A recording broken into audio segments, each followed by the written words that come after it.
What a sad weekend. I just finished watching the President of the United States give his condolences to the families of the victims of the El Paso Walmart shooting and the Dayton, Ohio shooting. It is a tragedy for those families. It is a tragedy for Mexico and the United States of America. It is indeed such a sad day and time in the history of the world. The worst sort of monster shoots up random people, that it is the fact that insanity is obviously involved. One of these shooters even shot his own sister. It is terribly sad. We are lucky that at least he was not able to continue shooting, because quick-acting law enforcement was able to kill him within a minute of his attack in Dayton.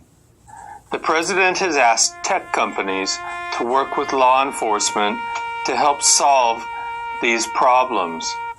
My company takes a firm stand in helping law enforcement, and within minutes of these two tragedies, we were working with FBI agents to find out what information we could to help in their investigations. Our company has always worked with law enforcement to help them with their investigations.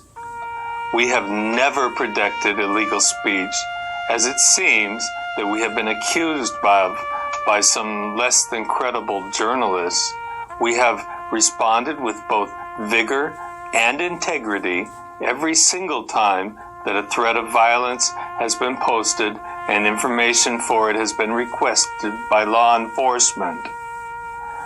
I'm aware this is not protected speech, and I employ full-time staff who have a sole responsibility to service these requests made by law enforcement. In May, my company was mentioned in congressional testimony. We are not such a large company, and the assistant director of the FBI, Michael McGarrity, had not heard of us, so he was unable to respond to questions about us. However, we did immediately compile all FBI requests and dispositions of them and make that available to him.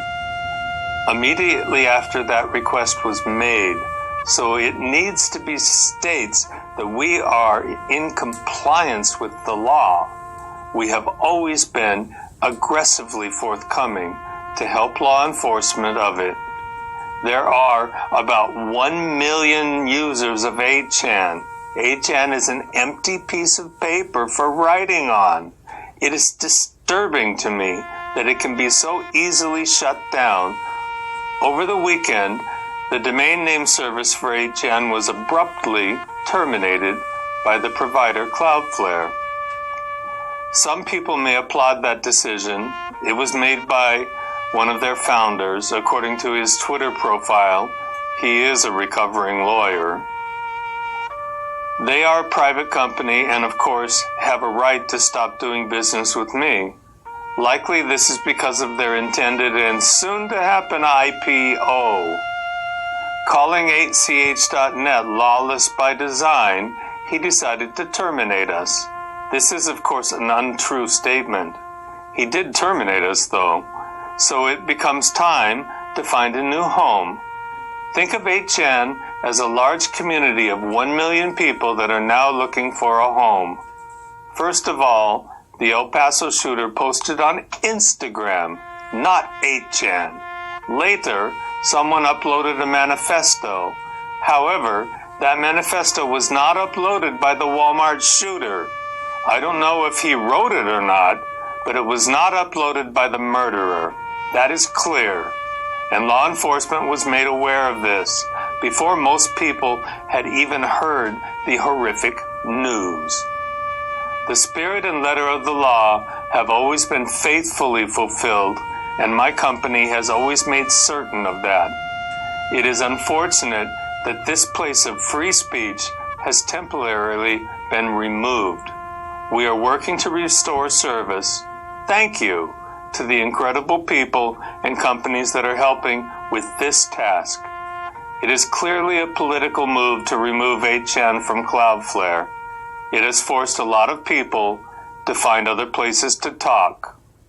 It has dispersed a peacefully assembled group of people talking. This silenced them effectively. The spirit of what the President of the United States asked tech companies to do has been violated.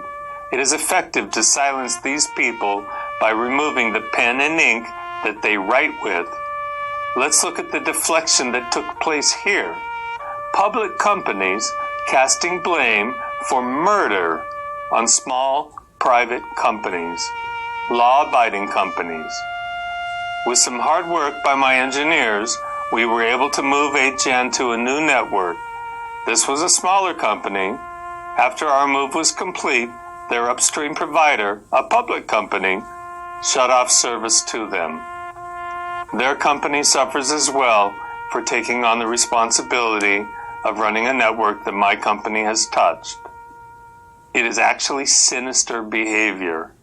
Ours is one of the last independent companies that offer a place you may write down your thoughts, free from having to worry about whether they are offensive to one group or another. Power consolidation of the media, beginning as radio and TV stations were gobbled up by a few strong and rich companies, is now moving at a breakneck pace through the internet.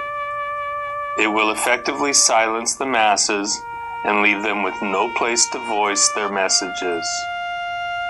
I want to say again that, contrary to the unfounded claim by Mr. Prince of Cloudflare, HN is a lawful community, abiding by the laws of the United States and enforced in the Ninth Circuit Court, where he resides and does business. His accusation has caused me tremendous damage. In the meantime, I wish his company the best and hold no animosity towards him or his cowardly and not thought out actions against HN. Hopefully service will be restored shortly. Again, my thoughts and prayers are for the victims of the violence everywhere.